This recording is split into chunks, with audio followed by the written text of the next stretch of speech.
Subaru, a brand that inspires fierce loyalty and fosters severe hatred. You have those that love their all-wheel drive Subarus and would own nothing else. And on the other side, the critics that wouldn't touch a Subaru with a 10-foot dipstick. But why? Why is Subaru such a polarizing brand? Why is there such a fierce hatred and fierce loyalty to the Subaru brand? Today we're going to dive into that and look at the good and the bad, the love and the hate behind Subaru.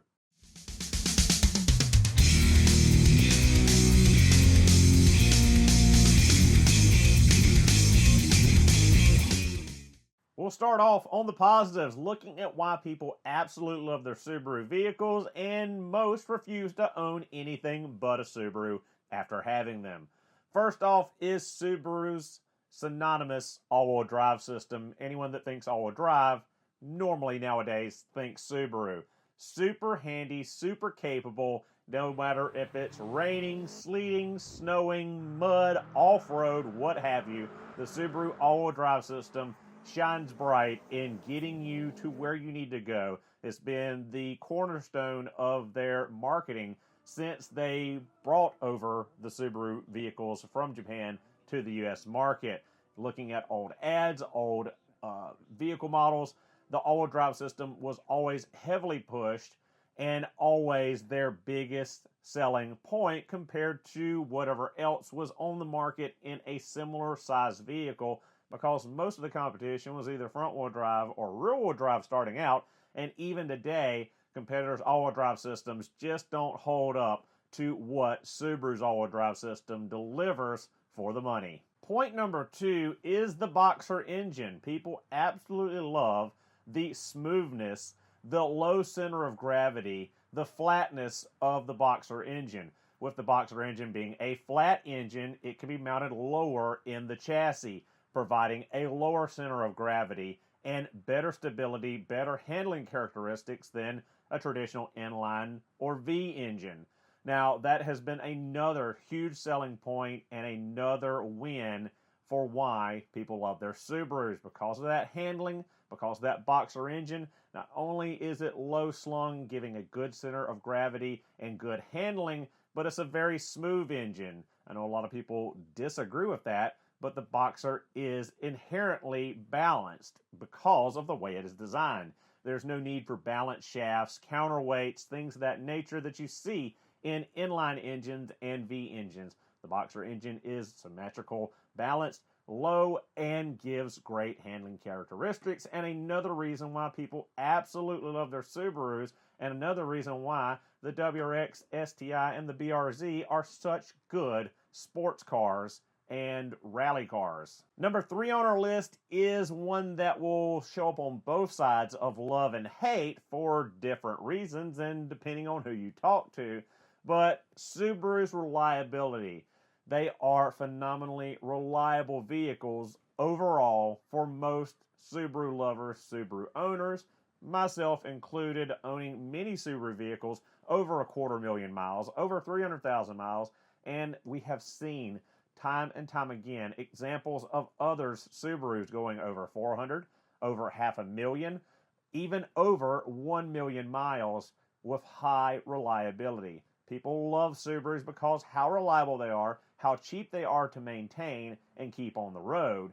But again, we'll talk about the flip side of this reliability part on the hatred side, because there's two sides to every coin. But most people that love Subarus talk about how reliable their Subaru is, how it's always steadfast, never leaves them stranded, and always gets them where they're going. Number 4 on the list is another one that's kind of got the cliche around it, and it's the culture, lifestyle of Subaru, of the brand. It doesn't matter where you fall into it. There's the Subaru Love, Spread the Love events they have. They've always had that kind of hippy-dippy kind of persona, and they have rode that through to modern day. It doesn't matter what Subaru you have. Under the brand Subaru, there is some kind of pocket for you. Whether you're a rally fan, a performance fan with a WRX or STI BRZ, whether you have just a base model Forester Impreza and you're a pet owner, or you're an outdoorsman, an adventurer, You go off-roading, camping, kayaking, mountain biking, mountain climbing.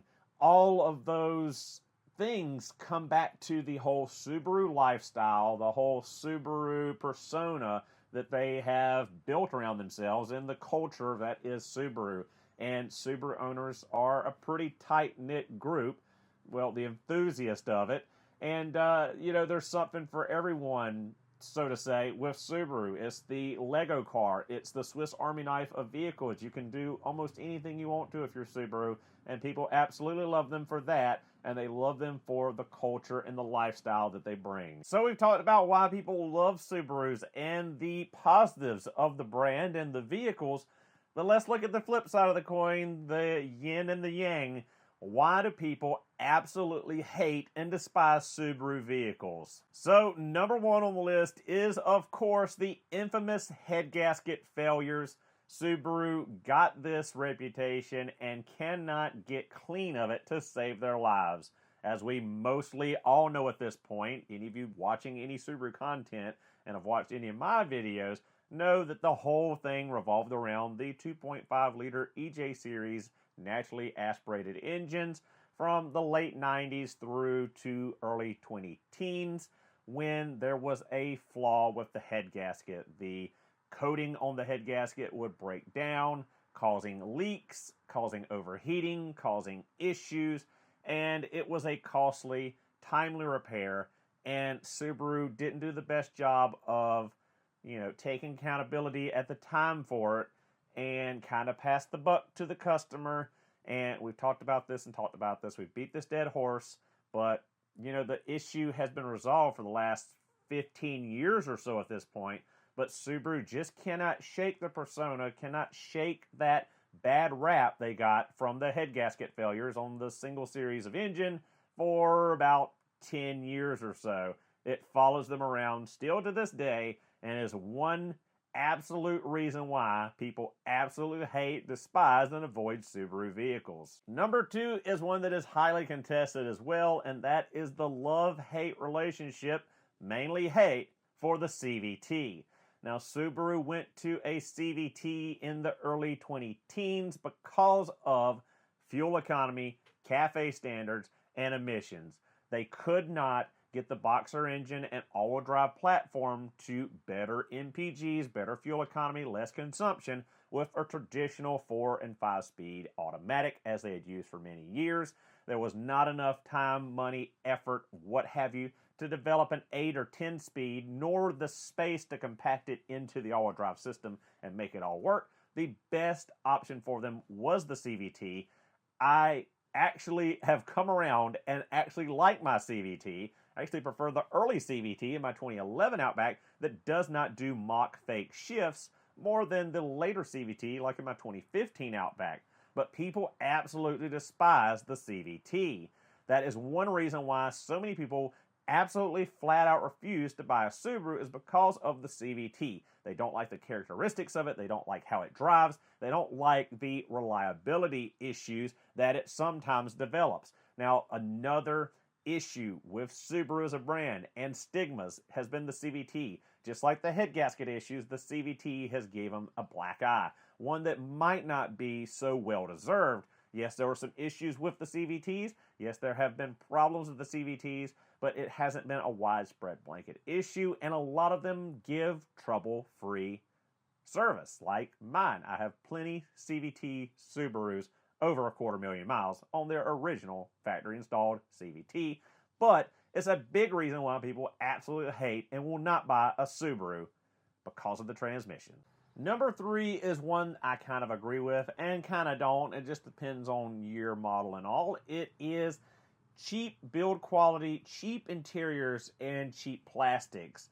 Now, for a long time, Subaru built the reputation of cheap and built to stay that way. Hey, guess what? It's a Subaru! Oh, a Subaru! Subaru! Only one inexpensive car is built like a Subaru. Introducing the Subaru Justy. Inexpensive and built to stay that way. Meaning a cheap vehicle that was reliable, economical, and built well for the money. You got what you paid for, but you weren't getting a Lexus, a Rolls-Royce, a luxury vehicle. You were getting good, reliable transportation. Now, Subaru, of course, throughout the years has built a better interior, a better car, a more refined car, a more refined all-wheel drive experience. Look at the newer Subaru vehicles right now. Look at the touring trims. Look at the Onyxes. Look at the XTs. Look at the higher trims. They are great, in my opinion. They are pushing up to luxury cars. Well, at least looks-wise, interior-wise, but most people's complaint with Subarus is some of them feel like they have a rough ride. Some of them feel like they've got too much wind noise. The cabin is too noisy. There's too much road noise coming up. The plastics are cheap. They creak. They crack. The dashboards are cheap. The seats, the interior, a lot of issues with the seat pads splitting, tearing on the bolsters and the bottom cushion. Not here to say Subaru makes a high-class car with a great interior, but there is a lot of issue throughout, sprinkled into the model range of some build quality issues, some cheaper materials, and some stuff failing prematurely as compared to competitors like Toyota, Honda, etc. So number 3, cheap interiors, cheap build quality is one reason why people absolutely hate and will not own a Subaru. Now, number 4 on the list is one highly contested, and it just depends on who you're talking to, but most people feel that Subarus are underwhelming as far as their performance and power. Low on horsepower, low on torque, can't get out of their own way, and the CVT makes it all that much worse. I mean, unless you're talking about a WRX or an STI, you know, they're underpowered, they're heavy, they're all-wheel drive, and the performance just isn't there. Now, I've never personally had an issue with Subaru's power or performance. I've had the 140 horsepower old 2.2 Legacy wagon. I've had a 40 horsepower Subaru Sandbar K-Truck.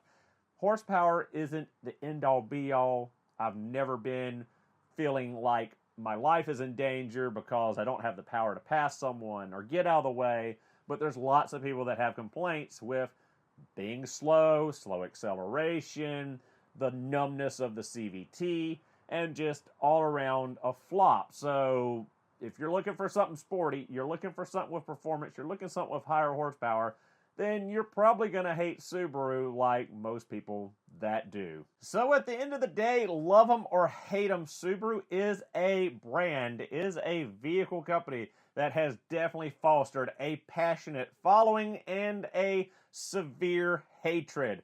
But at the end of the day, they're not going anywhere anytime soon and continue to grow and succeed in the market. So guys, there you have it. What do you think? Are you a diehard Subaru lover or a diehard Subaru hater? Let me know your thoughts and feelings down below in the comment section. Thank you guys so much for watching. Hope you enjoyed the video. Don't forget to like, comment, and subscribe for future Subaru and tool content in the future. I'll see you guys in the next one.